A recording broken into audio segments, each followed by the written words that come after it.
Hi friends, hi. నేను జిజ్ఞాస్. నేను first షాట్లో కింద ఉన్న గార్డెన్ని చూపించా కదా, ఇప్పుడు పైన ఉన్న గార్డెన్ని చూపిస్తా, చూడండి. క్రో, ఇక్కడ క్రోయే. ఇక్కడ నేను మా అమ్మమ్మ వాళ్ళ ఇంట్లో ఉన్నా. మా అమ్మమ్మ వాళ్ళ ఇంట్లో పైన పెంచుకున్న గార్డెన్. ఈ డ్రాగన్ ఫ్రూట్ చూసారు కదా,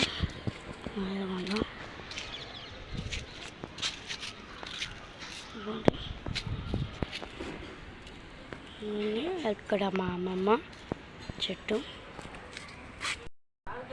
ఇప్పుడు ఈ ప్లేస్ చూస్తే మీకు ఇది ఎక్కడ అనిపిస్తుంది? కామెంట్ చేయండి.